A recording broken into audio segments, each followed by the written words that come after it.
அதை விட பெரிய காமெடியெல்லாம் என்னென்னா, சில நேரங்களில் ஷாக்கான காமெடி. கலைஞர் ஏதோ சொல்லிட்டாரு, அவருக்கு உடம்பு சரியில்லை, அவர் ஐஸ் கட்டில் தான் இருக்குது. ஏன்னா ஆள் ஃபோட்டோவே காமிக்கல, ஃபோட்டோவே காமிக்கல அப்படின்னு சொல்லும்போது அவர் ஐஸ் கட்டில் வச்சுருக்காங்க போது ஈவன் எனக்கு கூட நிஜம்தான் போல இருக்கு, ஏன்னா ஃபோட்டோவே வரல அப்படின்னு சொல்லும்போது அப்புறம் மனசு கேட்காம எனக்கு எப்படி பார்க்கணுன்னு தோணுச்சு அப்படின்னு சொல்லிட்டு இங்கிருந்து நான் செலவு பண்ணிட்டு போனேன். நிறைய பேர் என்னென்னா அது ஏதோ கட்சி அனுப்பிச்சது, ஆரம்பி அனுப்பிச்சாருனாங்க. என் கூட 4 பேர்த்து 5 பேர் நாங்கள் போனோம். 5 பேர்த்துக்கு நான் தான் செலவு பண்ணிட்டு நான் போனேன். அவரை பார்க்கணும், முடிஞ்சால் பார்த்துட்டு வருவோம், இல்லை அப்படின்னு சொன்னோம்னா ஒரு 4-5 நாள் சுற்றிட்டு வருவோம் அப்படின்னு. என்னென்ன எலெக்ஷன் நேரத்தில் ஒரு வேளை வந்து நீ ஏன்டா போகல, ஒரு வார்த்தை எனக்காக பேசிடக்கூடாதுன்னு கேட்டால் என்ன பண்ணுறது அப்படிங்கிற ஒரு ஃபீலிங்கில் தான் நான் இங்கேருந்து அவ்வளோ தூரம் போனேன். அப்புறம் போனேன், சரி போய் பேசணும் அப்படின்னு சொல்லி அந்த நேரத்தில் ஜானகி அம்மாவுக்கே இஷ்டம் இல்லை நான் இங்கேருந்து அமெரிக்கா போனது. இங்கிருந்து நான் அமெரிக்கா போகும்போது என்னை பார்க்கவே விட மாட்டேன்ட்டாங்க. ஏன்னா ஆரம்பிக்கிட்டேருந்து ஃபோனு அவங்களுக்கு அவர் ஏதோ ஒரு ஃபீலிங்கு. அப்புறம் நான் சொன்னேன், அம்மா நான் திரும்பி போயிடுவேன். பாக்யராஜ்கிட்ட உடனே பத்திரிக்காரங்க அப்போ எம்ஜிஆரை பார்த்தியா அப்படின்னு. இல்லைங்க நான் பார்க்கலன்னா, பாக்யராஜ் போயே பார்க்கலன்னா அப்போ எம்ஜிஆர் கன்ஃபார்ம்டாக இல்லைன்னு ஆகி போகும். ஸோ தோக்கிறதுக்கு நான் தான் முக்கியமான காரணம். அதனால் நான் அமெரிக்கா விட்டு போகல, அமெரிக்காவிலே இருந்துட்டு அப்புறம் நான் போய்க்கிறேன் அப்படின்னு சொல்லிட்டு வந்துட்டேன். இல்லை அவர் உயிரோடு இருக்கார், நான் போய் பார்த்தேன், பால் குடித்தார், என்ன உட்காருன்னு சொன்னார், பேசுறதுக்கு மட்டும் கொஞ்சம் சிரமப்படுறாரு, பிறந்தேன் என் குழந்தை மேலே சத்தியமாக நான் பார்த்துட்டு வந்தேன் அப்படின்னு சொல்லி சொன்னேன். ஜனங்களுக்கு நம்பிக்கை வரணும்னு முடிச்சுட்டு கூட்டத்தை விட்டு அழகணுன்னு எல்லாம் நிறைய பேர் கை கொடுத்தாங்க. அதில் ஒருத்தர் வந்து, அண்ணே சூப்பர்ண்ணே, ஜனங்களை நம்பிட்டாங்க அண்ணே. கலைஞர்கிட்ட போனோம், ஜெயிச்சார், ரொம்ப சந்தோஷமாக இருந்தது. அவர்கிட்ட எப்போ போனேன், ஏன்னா கலைஞர்கிட்ட இருக்கிற மரியாதை நிறைய பேர் சொல்லுவாங்க. எம்ஜிஆர் முதல்வராக இருக்கும்போது என்னுடைய சினிமா இதுக்கு நான் வந்து மியூசிக் போடுறேன், கலைஞர் வருவார், நீங்கள் வருவீங்களா அப்படின்னா, விஜயகாந்த் படத்துக்கு. இதில் என்ன இருக்குன்னு இல்லை, எம்ஜிஆர் சிஎம், அவர் சினிமாவில் சிஎம்மாக இருக்கிற வரைக்கும் அவர் அப்படி இருக்கட்டும் ஐயா, நான் கலைஞர் எனக்கு எழுத்தாளராக அவர் பிடிக்கும், அதனால் நான் போகிறேன் அப்படின்னு சொல்லிட்டு ஃபோட்டோ எடுத்து போடுவாங்க. ஃபோட்டோ போட்டுமே, அதனால் என்ன அப்படின்னு. வந்தோடனேயுமே அம்மா உனக்கு தூக்குன்னு சொன்னால் எவ்வளோ நேரம் ஆகுது தூக்குறதுக்கு, அது ஒரு பெரிய மேட்டரே இல்லை. இல்லைப்பா அவங்க போயிட்டாங்க, பரவாயில்ல, அவங்க பேரால் இருந்துட்டு போகுது உடுப்பா அப்படின்னு இன்னைக்கு வரைக்கும் இருந்துருக்கு. வெறும் நடிப்புக்காகவோ அதுக்காகவோ பண்ணியிருந்தா டிஎம்கேல இருந்தே இருக்க மாட்டாங்க, எல்லாரும் அங்கே ஓடி இருப்பாங்களே. கொள்கையோடு இருக்கிறவங்க இருக்காங்க, இங்கே தான் இருந்துட்டு இருக்கிறாங்க. அதனால் சினிமா அப்படிங்கிறத வந்து அவர்கிட்டயே அவங்க மாயை அப்படிங்கிறதான் உடன்பிறப்புகள் பார்த்தவங்க. அதனால் வேற எந்த சினிமா மாயையும் வந்து இதை வந்து இவருடைய இமேஜ் எல்லாம் ஒன்றும் பண்ணிட முடியாது அப்படின்னு சொல்லி தெரிவிச்சுக்கிறேன். ஒரு வயசான ஒரு பாட்டி, ஒரு சின்ன பையன் அப்பப்போ போய் அந்த பாட்டிக்கிட்ட இட்லி வாங்கி சாப்பிடுவான். ஒரு 2 நாள் அந்த பையன் போகலை. அப்புறம் 2 நாள் கழித்து அந்த பையன் வந்திருக்கான். அப்புறம் அந்த பாட்டி கேட்டாங்க, என்ன ராமச்சந்திரா 2 நாளாக இட்லி சாப்பிட வரவே இல்லையே, என்னாச்சு அப்படின்னா. இல்லை என்கிட்ட காசு இல்லை. ஆனால் காசு இல்லைன்னா என்ன, வந்து இட்லி சாப்பிட்டு போயிடலாமல்ல. இல்லை அப்படி சாப்பிட்டா கடன் ஆயிரும், ஒரு கடனை கட்டணுமல்ல அப்படின்னா. ஆனால் காசு இருக்கும்போது கட்டிக்கலாம். இல்லை காசு எப்போ வரும்னு சொல்ல முடியாது அப்படின்னு. காசு இருந்து கட்டினா உன் கடன் தீர்ந்துருச்சுன்னு அந்த கடன் கணக்கில் வச்சுக்கிறேன், காசு இல்லாமல் கட்டாமல் போச்சுன்னா புண்ணிய கணக்கில் வச்சுக்கிறேன்ப்பா, இதில் என்ன இருக்குது.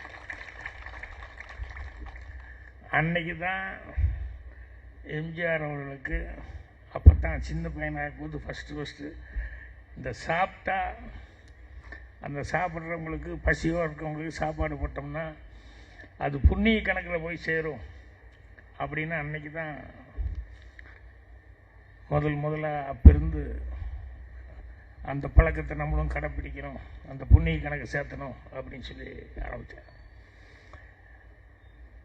இங்கே முதல்வர் இந்த ஃபங்க்ஷனில் எம்ஜிஆரை பற்றி முதல்ல ஸ்டார்ட் பண்ணுறேனே அப்படின்னு யாரும் நினைக்க மாட்டாங்க. ஏன்னா தெரியும், 2 நாளைக்கு முன்னால் கூட சட்டமன்றத்தில் இது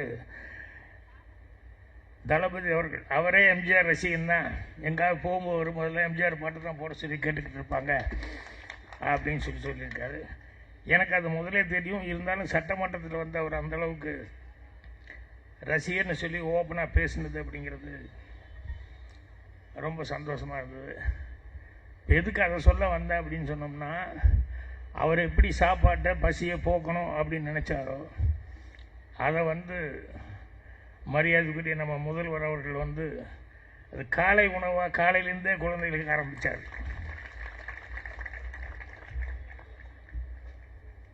ஸோ இங்கே அவரை பிடிச்சதுக்கு நான் இங்கே வர்றதுக்கு ஒரு முக்கியமான காரணம் என்னென்னா, தப்பாக அர்த்தம் பண்ணக்கூடாது.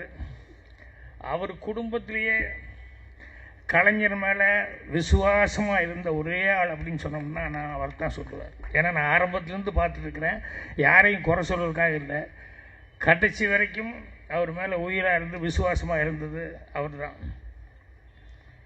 என்னென்னா, இப்போ பேசும்போது நிறைய பேர் சொல்லிக்கிட்டு இருந்தாங்க, இந்த மாதிரி குடும்ப அரசியல், வாரிசு அரசியல் அப்படின்லாம் சொல்லிக்கிட்டு இருந்தாங்க. நம்ம யோசித்து பார்க்கும்போது பார்த்தா கலைஞர் அவர்களே 46 வயசில் தான் வந்து சிஎம்மாக வந்தார். ஜெயலலிதா அவங்க வந்து 43 வயசில் வந்தாங்க. இந்த பரூக் அப்துல்லா அவருடைய மகன் உமர் அப்துல்லா 39 வயசுலேயே சிஎம் ஆகிட்டார். என்ன, அவர் பையங்கிற ஒரே காரணத்தினால. அதே மாதிரி வந்து முலாயம் சிங் யாதவ் அவருடைய பையன் அகிலேஷ் யாதவ் அவர் வந்து 38 சிஎம் ஆகிட்டார். எதையா நீ குடும்ப அரசியல்னு சொல்கிற? எங்கள் ஆளுக்கு வந்து அரசியலுக்கு வர்றது எத்தனை வருஷமாச்சு? எவ்வளவு சின்ன வயசுலேருந்து அவர் கழகத்தில் வந்து அதுக்காக பாடுபட்டு அதுக்காக போய் அதை வளர்த்துறதுக்காக சைக்கிள் எடுத்துகிட்டு போய் ஊர் ஊராக சுற்றி எவ்வளவெல்லாம் அவஸ்தைகளை பட்டு, அதுக்கப்புறம் ஒரு கல்யாணம் முடிச்ச நேரத்தில் கல்யாணத்தில் கூட சந்தோஷமாக இருக்க முடியல, புது மாப்பிள்ளை மிஸ்ஸால் உள்ளே போக வேண்டி வந்தது. அந்த மாதிரி கஷ்ட நஷ்டங்கள் எல்லாம் அனுபவிச்சு எவ்வளவு போராட்டங்கள். அவர் என்னைக்காவது வந்து நம்ம உடனே சிஎம் ஆயிடணும்னு நினைச்சாரு? நினைக்கவே இல்லை. கலைஞரும் அவருக்கு அனுபவமாகட்டும், இன்னும் எங்கூட இருந்து எல்லாத்தையுமே பார்த்து தெரிஞ்சுக்கிட்டோம் அப்படின்னு சொல்லிட்டு அவரும் பொறுமை காத்தார். அதை விட நம்ம தளபதி அவர்களும் வந்து அவ்வளோ தூரம் பொறுமையாக இருந்தாங்க. ஸோ இவ்வளவு இதுக்கு அப்புறம் 67 வயசில் வந்து அவர் சிஎம்மாக வர்றதை வந்து குடும்ப அரசியல்னெல்லாம் நான் கூசாமல் சொல்கிறாங்க அப்படின்னா, இதுக்கு மேலே எப்படி பொறுமையாக இருப்பாங்க ஒருத்தர்? இதுக்கு மேலே எப்படி அனுபவப்பட முடியும் அப்படிங்கிறது எனக்கு புரியல.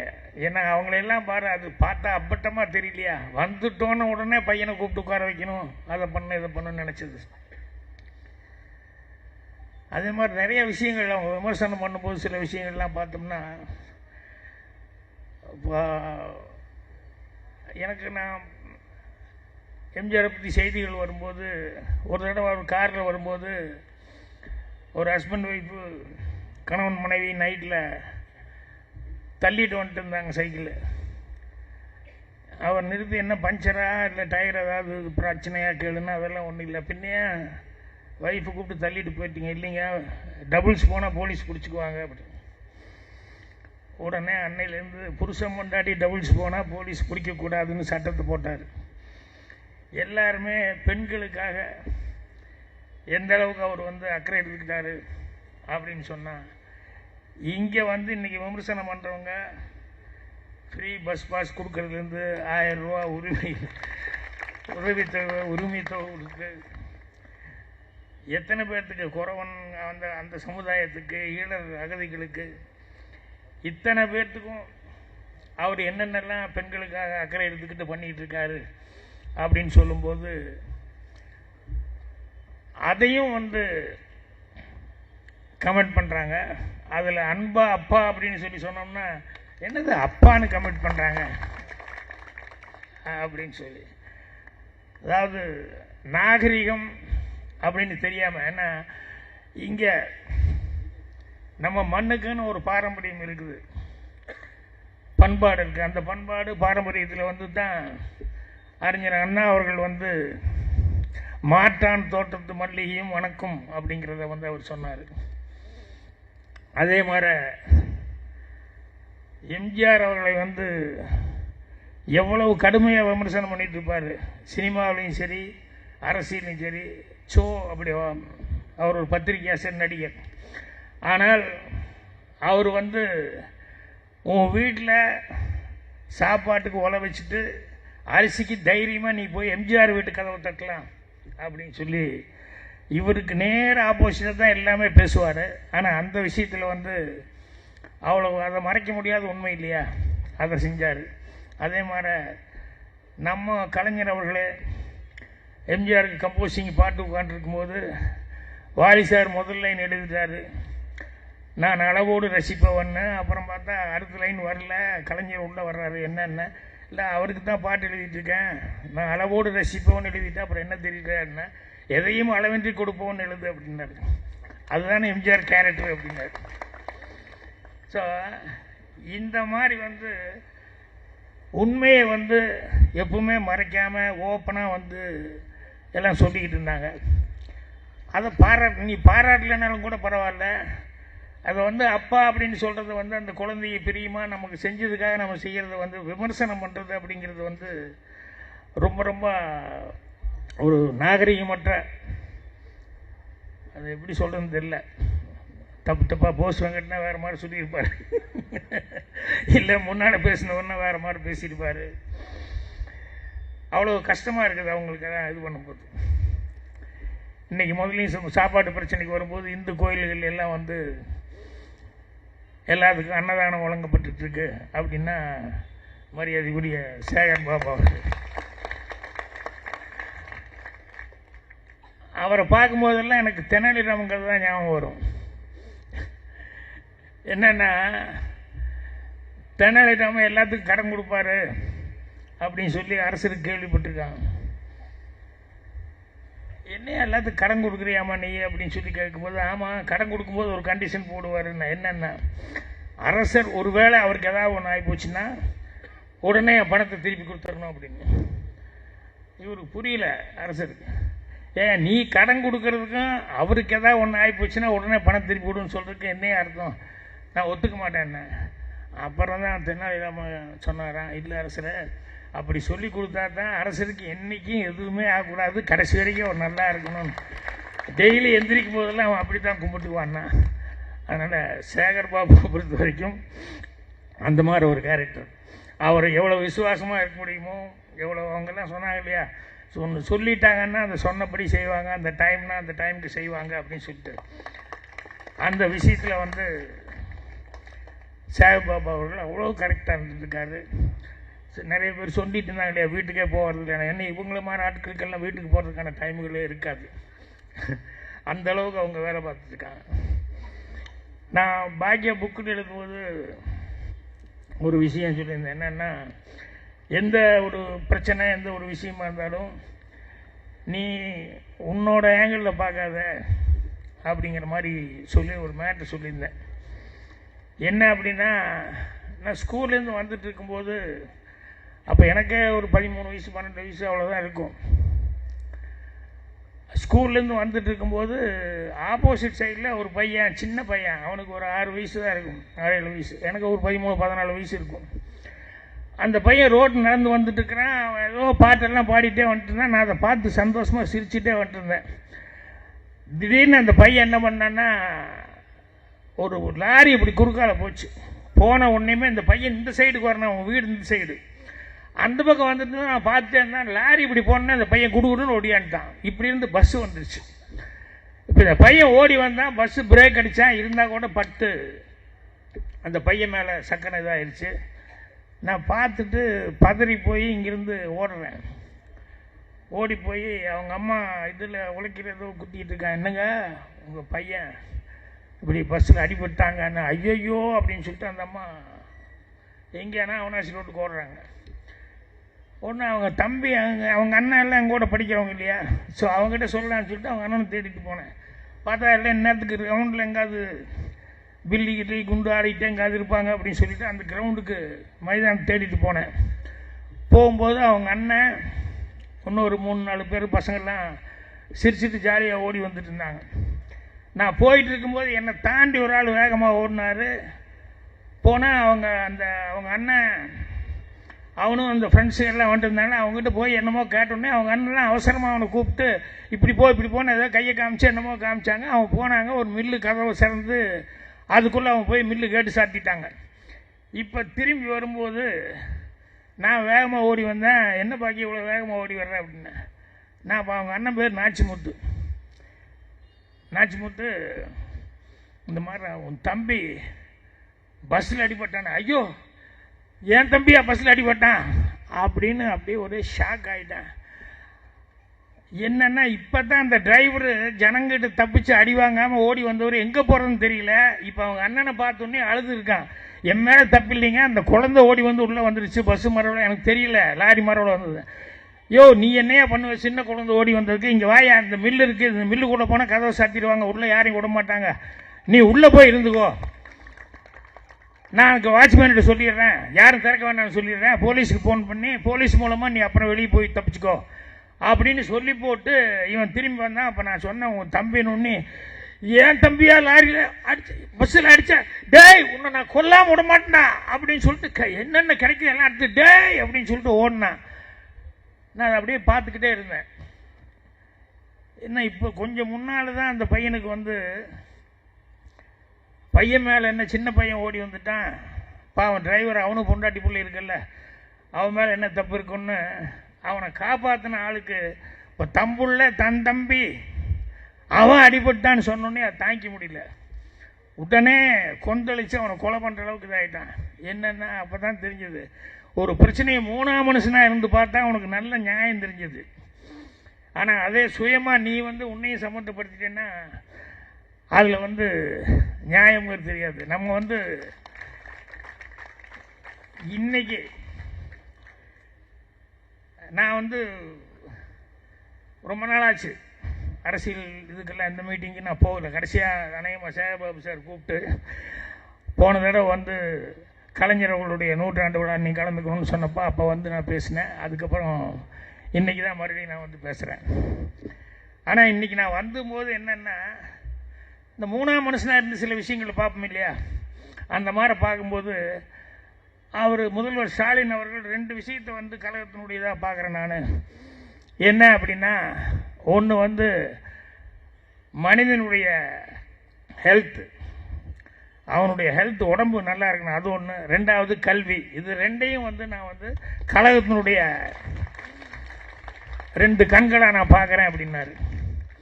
அதைத்தான் அவர் வந்து இந்த மருத்துவ சிகிச்சைக்கு புதிய திட்டங்கள் கொண்டு வந்திருக்காரு, அது மூலமாக செஞ்சுக்கிட்டு இருக்காரு.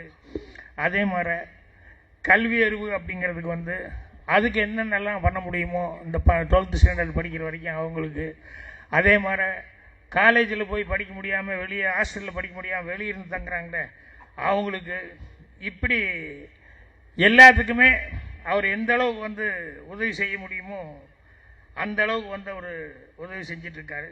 இப்போ கூட நேற்று 2 நாளைக்கு முன்னால் பேப்பரில் பார்த்தேன், அவர் வந்து ஒரு நூலகம் அது ஒன்று ஓப்பன் பண்ணுறாரு. காமராஜர் பேரால் இந்த நூலகம் ஓப்பன் பண்ணுறேன்னு சொல்லி, எவ்வளோ கோடி கொடுத்து கட்டினது, காமராஜர் பேரால் ஓப்பன் பண்ணுறேன்னு சொல்லி அவர் அறிக்கை கொடுத்துருந்தார். அவர் நினச்சிருந்தா அதை வந்து வேறு எத்தனையோ பேர் இருக்காங்க கழகத்தை சேர்ந்தவங்க, அவங்க இவங்கன்னு சொல்லிட்டு, அதையெல்லாம் தாண்டி வந்து அவர் பெயரால் வந்து இது கொடுத்துருந்தார். ஸோ இதெல்லாம் என்ன மூணாம் மனுஷனாக இருந்து பார்க்கும்போது அவர் என்னென்ன பண்ணிகிட்டு இருக்காரு அப்படின்னு சொல்லும்போது அதுக்கு வர்ற விமர்சனங்களை பார்க்கும்போது ரொம்ப கஷ்டமாக இருக்குது. அதே மாதிரி தான் அரசியல் நினச்சா எனக்கு நிறைய காமெடி, அதில் சோகங்கள் இருக்குது, எத்தனையோ விஷயங்கள் அரசியலில். என்னென்னா, நான் இப்போ இங்கே நின்று பேசியிருக்கிறதே ஒரு காமெடி தான். ஏன்னா சம்பந்தமே இல்லாமல் இருந்தது. அவர் புரட்சி தலைவர் வந்து அவருக்கு உடம்பு சரியில்லை, அவர் போய் எங்கேயோ ஹாஸ்பிட்டல் அட்மிட் ஆகிட்டார் அப்படின்னு சொல்லும்போது அவரை போய் பார்க்கணுங்கிறதுக்காகவும், அதுக்கப்புறம் தேவைப்பட்டால் எலெக்ஷனுக்கு போகலாம் அப்படிங்கிறதுக்காக நான் போயிட்டு வந்தேன். அதுக்கப்புறம் பேசிட்டு வந்ததுக்கப்புறம் வந்து எனக்கு உள்ளூர் ஒரு உறுத்தல். ஏன்னா கலைஞர் எப்போ பார்த்தாலும் என்ன பாக்கின்னு அவ்வளோ தான் பிரியமாக கூப்பிடுவார். நான் எதுக்கு டிஎம்கேக்கு ஆப்போசிட்டாக போய் பேச வேண்டி வந்துருச்சு சூழல் அப்படிங்கிற மாதிரிலாம் எனக்கு மனசுக்குள்ளே கஷ்டமாக இருந்தது. அதனுடைய இதுதான் வந்து பின்னால் பார்க்கும்போது பார்த்தீங்கன்னு சொன்னோம்னா, நான் வந்து தலைவர் அவர் தான் ஆரம்பிச்சது அந்த கட்சியை, அவரையே இக்னோர் பண்ணி எல்லாத்தையும் வேண்டான்னு சொல்லி ஓரம் கட்டிட்டு எல்லாம் பண்ணும்போது அப்போ என் மனசாட்சி கேட்காம தான் கலைஞர் அவர்கள் அந்த நேரத்தில் வந்து கலைஞர் அவர்களுக்கும் வந்து நிறைய பேர் முக்கியமான நேரத்தில் கழுத்து எடுத்துட்டு ஓடிட்டாங்க.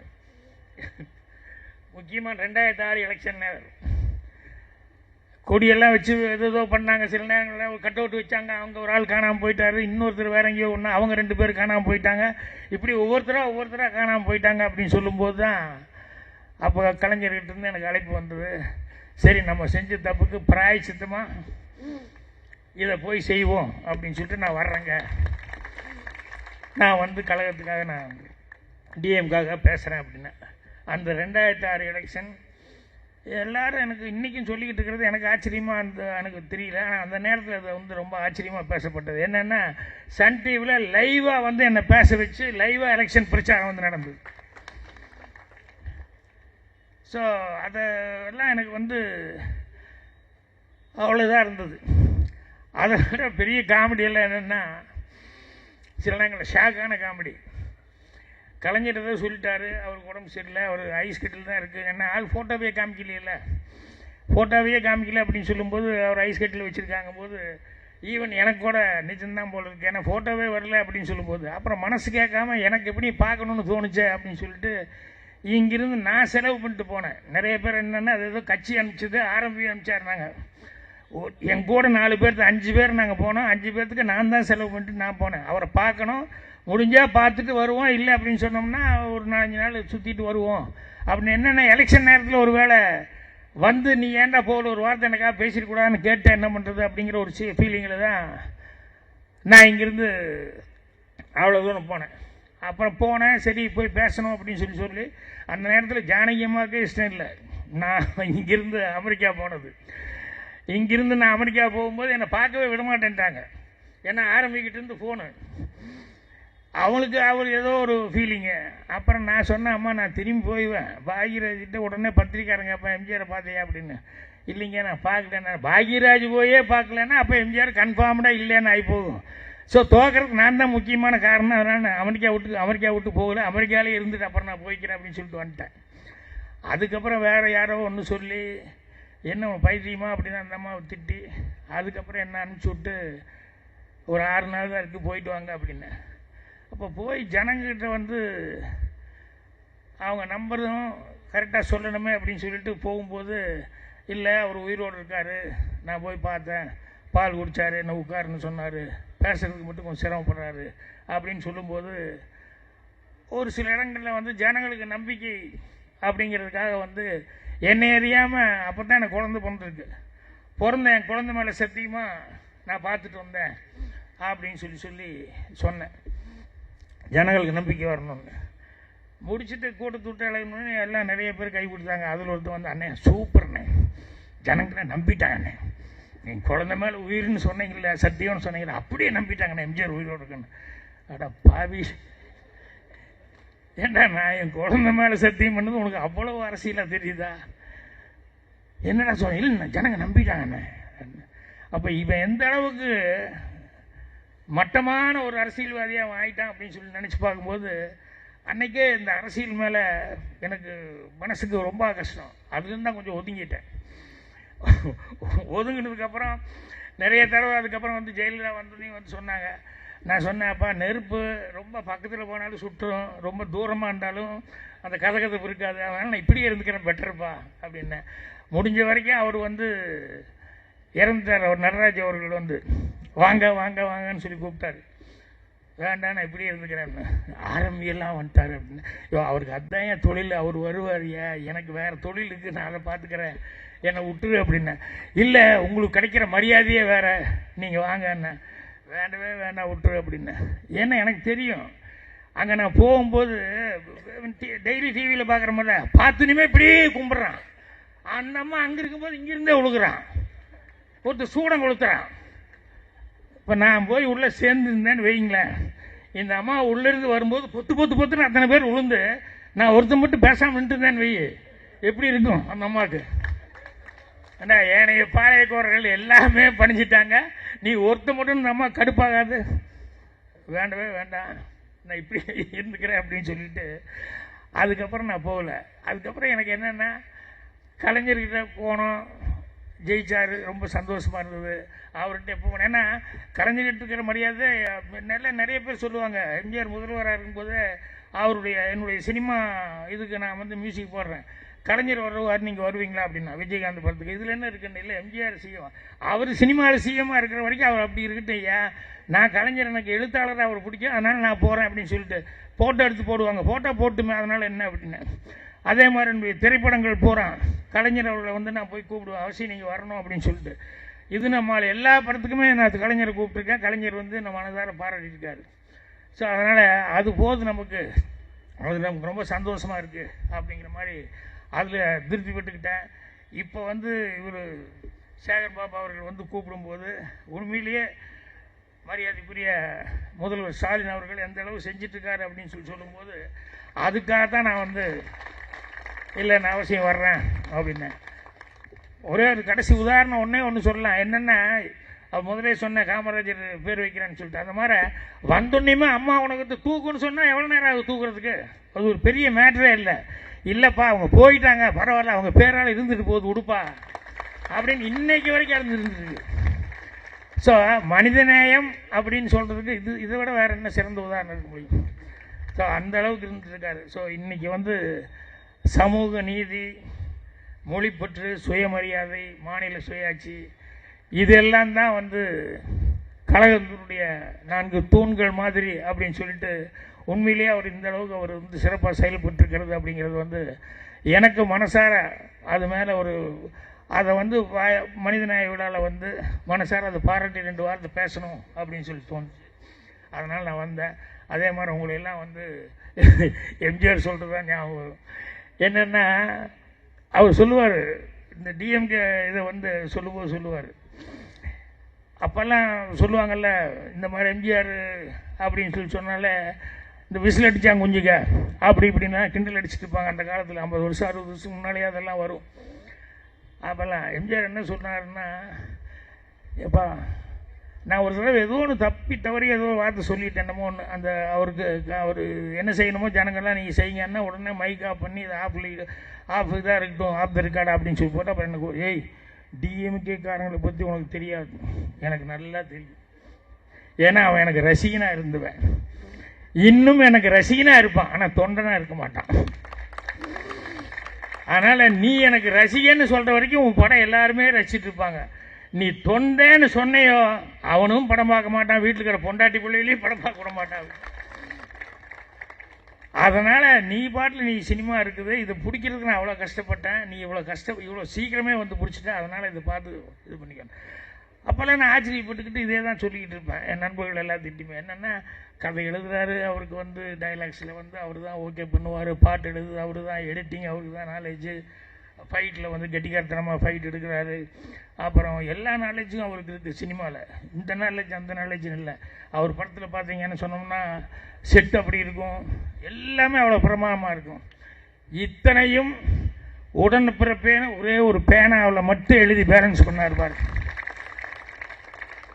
அதுதான் கிரேட்.